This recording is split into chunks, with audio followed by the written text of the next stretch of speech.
Hello students, आज हम करेंगे एक नया टॉपिक जिसका नाम है सर्कल्स। सर्कल्स ज्योमेट्री का एक one of the very important concept है।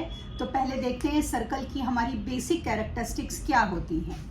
हमारी एक ऐसी फिगर जो कि एक हमारे सेंटर से चलती है और जो जितने भी लाइन सेगमेंट हमारी सेंटर से उस फिगर के एंड पॉइंट को टच करती हैं, जिस फिगर को हम सर्कल बोलते हैं, तो जो सर्कल के सेंटर से जाकर सर्कल के एंड पॉइंट पर टच करती हैं उन्हें हम रेडियस बोलते हैं। वो लाइन सेगमेंट जो सर्कल के सेंटर से जाती हुई सर्कल के एंड पॉइंट को टच करती है उसे हम डायामीटर बोलते हैं। तो रेडियस जैसे हमारी ए बी, रेडियस क्या हो गई ओ ए ओ बी, मैं इसको नाम दे दूं ओ सी ओ डी, ये हमारी क्या हो गई रेडियस हो गई। डायामीटर जो सर्कल के सेंटर से जाते हुए एंड पॉइंट पर टच करता है उसे हम डायामीटर बोलते हैं। अब एक ऐसी लाइन सेगमेंट जो एक सर्कल को दो एंड पॉइंट पर टच करे, दो पॉइंट पर, चाहे वो सेंटर से जाए चाहे वो ना जाए, जैसे कि ये सेंटर से नहीं जा रही लेकिन सर्कल को दो पॉइंट पर टच कर रही है, तो EF, इसे हम क्या बोलते हैं कॉर्ड बोलते हैं। इसी तरह हमारा डायामीटर भी सर्कल के दो एंड पॉइंट को टच कर रहा है, तो डायामीटर को भी हम कॉर्ड बोलते हैं। लेकिन जो डायामीटर होता है वो एक सर्कल की लॉन्गेस्ट कॉर्ड होता है, ये आपको ध्यान रखना है। डायामीटर एक सर्कल की लॉन्गेस्ट कॉर्ड होता है। अब मान लीजिए एक हमारा सर्कल है और एक लाइन सेगमेंट इसे बीच में से काटते हुए जा रहा है, इसे हम सीकेंट बोलते हैं। अगर एक ऐसी लाइन सेगमेंट है जो सर्कल को एक पॉइंट पर टच कर रही है तो उसे हम टेंजेंट बोलते हैं। एक टेंजेंट सर्कल को जहां टच करती है वहां 90 डिग्री का एंगल बनाती है, ठीक। इसी तरह एक सर्कल में अगर इस तरह से दो रेडियस इस तरह से हमारा एरिया बनाती हैं, इसे हम सेक्टर बोलते हैं। ये हमारा कौन सा सेक्टर है, ये माइनर सेक्टर है, और ये ऊपर वाला हमारा मेजर सेक्टर है, ठीक। इसी तरह मान लीजिए मेरा एक सर्कल है और दो जो मेरी रेडियस है सेक्टर बना रही हैं, तो ये जो मेरा हिस्सा है ये वाला नीचे वाला, ठीक है, इसे हम सेगमेंट बोलते हैं, ठीक। एक सर्कल में इनफाइनाइट रेडियस हो सकते हैं, एक सर्कल में इनफाइनाइट डायामीटर हो सकते हैं। तो ये हमारे सर्कल की बेसिक कैरेक्टरिस्टिक्स हो गई। आइए हम अपना पहला क्वेश्चन देखते हैं कि हमारा पहला क्वेश्चन हमें क्या दिया गया है। तो देखें हमारे पहले क्वेश्चन में क्या गिवन है। तो हमारा पहला क्वेश्चन है कि देखिए कि दो सर्कल दिए गए हैं। पहले तो दो सर्कल ले लीजिए, ठीक है। इसने कहा इस तरीके से सर्कल में हमारे रेडियस है। देखिए, recall that two circles are congruent if they have same radii. मतलब मुझे क्या गिवन है कि इन दोनों सर्कल की रेडाई सेम है, OA इक्वल है OB की। एक सर्कल की जितनी भी रेडियस होंगी इक्वल हैं, लेकिन इन दोनों सर्कल की रेडियस आपस में भी इक्वल है, मतलब O' P इक्वल है O' Q के। ये हमें गिवन है। उसके बाद prove that equal chords of congruent circle, ये कॉर्ड्स हमें इक्वल दी गई हैं। AB इक्वल है PQ के, ठीक है। Subtends equal angle at the centre. हमें प्रूव ये करना है, टू प्रूव कि एंगल 1 इक्वल है एंगल 2 के। ये मुझे प्रूव करना है, ठीक। तो चलिए देखें क्या करेंगे।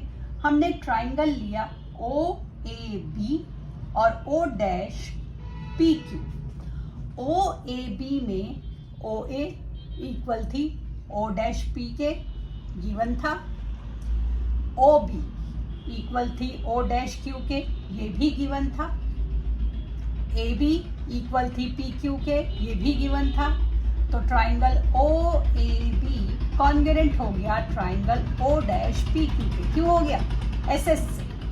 जब ये मेरा कॉन्ग्रेंट हो गया तो एंगल 1 इक्वल हो गया 2K CP CT, और हमने ये प्रूफ कर दिया जो हमें प्रूफ करना था। ठीक है, आइए अब अपना अगला क्वेश्चन देखते हैं। हमारे अगले क्वेश्चन की फिगर यही रहेगी जो हमारे इस क्वेश्चन की है, और हमारा जो देखते हैं कि गिवन जो है हमें थोड़ा सा अलग दिया गया है। पहले prove that the if the chords of a congruent circle subtend equal angle at their center then the chords are equal। तो ये चीज तो गिवन ही थी पिछले ट्राइंगल की तरह कि OA इक्वल है OB इक्वल है O डैश P इक्वल है O डैश Q, ये गिवन है। और अब की बार गिवन है एंगल 1 इक्वल है 2K।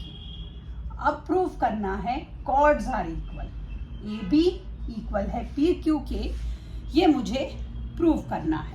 ठीक है, लेते हैं ट्राइंगल OAB और ट्राइंगल O डैश PQ। ले इसको, OAB में OA इक्वल है O डैश P के, OB इक्वल है O डैश Q के, दोनों ही हमें क्या है? गिवन है।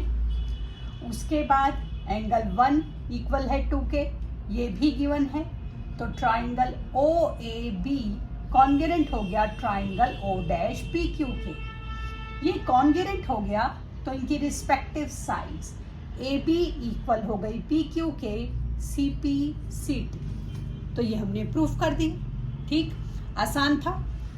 तो ये जो दोनों क्वेश्चन हमने अभी प्रूफ करे, इससे पहला और ये दोनों हमारी सर्कल्स की थ्योरम भी हैं, और ये सर्कल्स के आपके 9.1 एक्सरसाइज के दोनों क्वेश्चन भी हैं। नई बुक में ये 9 चैप्टर है और पुरानी बुक में ये 10 चैप्टर है। अब हमने ये कर लिया। अब हमारी अगली एक्सरसाइज आई जो कि है 9.2। तो देखें 9.2 में हमें क्या क्या गिवन है।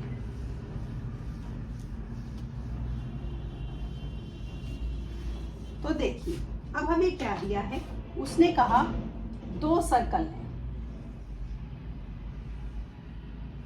इस तरीके से। ठीक है, एक की रेडियस 5 है और एक की रेडियस 3 है। फिगर गलत बन गई, दोबारा बना रही हूं मैं। 2 सर्कल हैं इस तरीके से। ठीक, एक की रेडियस 5 है और एक की रेडियस 3 है। ठीक है, intersect at 2 points and the distance between their centre is 4। ये जो डिस्टेंस है सेंटर्स के बीच का, ये 4 सेंटीमीटर है। ठीक है, find the length of the common chord. एक इस तरह से कॉमन कॉर्ड जा रही है, 4 है ये। मान लीजिए मैंने इसका नाम AB दे दिया। हमें इस AB की लेंथ को निकालना है। तो सबसे पहले तो देखते हैं हमें क्या क्या गिवन है, पहले वो लिखते हैं। तो देखिए क्या क्या गिवन है। हमें गिवन है AB, ठीक है, AB और OB इक्वल है जो कि 5 सेंटीमीटर है। ठीक है, ये आपको गिवन है। अब आपको क्या गिवन है? दूसरा आपको गिवन है AP इक्वल है PB के जो कि 3 सेंटीमीटर है। हमें निकालनी है, और हमें एक और चीज गिवन है, OP इक्वल है 4 सेंटीमीटर। फाइंड AB की लेंथ निकालनी है। ठीक है, ये मुझे निकालना है। अब आप ध्यान से देखिए कि जो ये मेरा ट्राइंगल बन रहा है, ये मेरा ट्राइंगल OAP, ध्यान से देखिए, मेरा OAP एक ट्राइंगल बन रहा है। ठीक है, इसमें हमारी क्या क्या मेजरमेंट गिवन है? OA इक्वल है 5, AP इक्वल है 3 और OP इक्वल है 4। अब हमें कुछ भी क्लू नहीं दिया गया, हमें कुछ समझ नहीं आ रहा क्या करें। तो हम ना एक हिट एंड ट्रायल मेथड लेते हैं। हमने देखा कि एक 5 है, एक 3 और एक 4। हमने 2 सबसे छोटी साइड के स्क्वायर्स को ऐड किया और उसको थर्ड जो सबसे बड़ी साइड थी उसके स्क्वायर के इक्वल रखकर देखा कि देखें कि क्या ये इक्वल आ रहे हैं। 3 का स्क्वायर 9, 4 का स्क्वायर 16, 5 का स्क्वायर 25। जी हाँ, ये बिल्कुल सेम आ रहे हैं। ये सेम आ रहे हैं तो इट मीन्स ये एक राइट एंगल ट्राइंगल है, क्योंकि राइट एंगल ट्राइंगल में हाइपोटेन्यूज का जो स्क्वायर होता है वो बाकी दोनों साइड के स्क्वायर के सम के बराबर होता है। It means OAP is a right angle triangle. So OAP is a right triangle. Right triangle हो गया। अब right triangle हो गया तो area of right triangle क्या होता है? Area of right triangle हमारा होता है half into base into height. H मतलब हाइट है, हाइपोटेन्यूज नहीं है, ठीक है। अब जो हाइपोटेन्यूज है वो लॉन्गेस्ट साइड होती है तो उसे नहीं लेंगे, बाकी दोनों साइड को लेंगे। तो चाहे तो आप बेस को 3 ले लीजिए, हाइट को 4, या बेस को 4 और हाइट को 3। 5 नहीं लेंगे क्योंकि वो हाइपोटेन्यूज है। तो हमने ले लिया, काटा मैंने इसको, तो ये आ गया मेरा 6 सेंटीमीटर, ठीक। अब एरिया OAP तो राइट एंगल ट्राइंगल है, जो कि मेरा 5 जो था मेरा 90 हाइपोटेन्यूज था 5 सेंटीमीटर।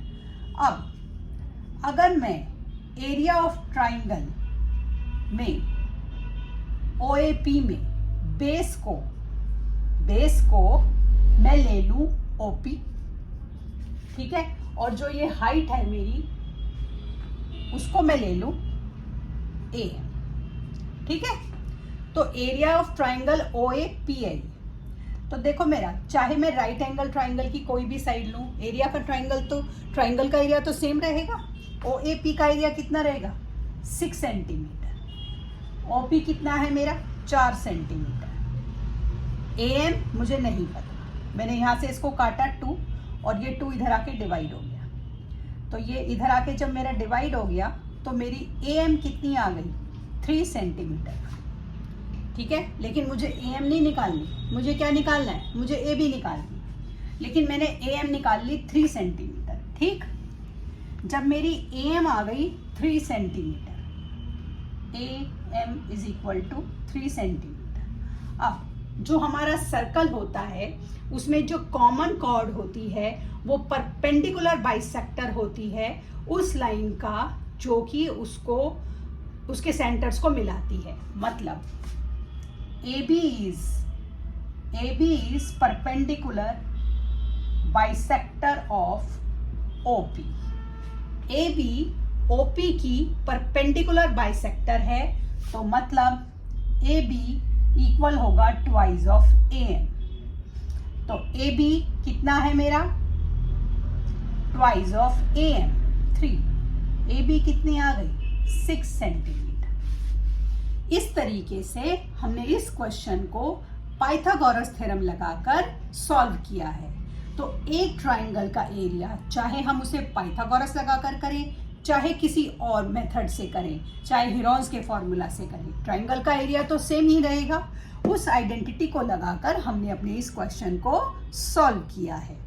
इस तरीके से हम सर्कल के क्वेश्चंस करते हैं। आगे के क्वेश्चंस के लिए कल मिलते हैं, तब तक के लिए शुभ रात्रि।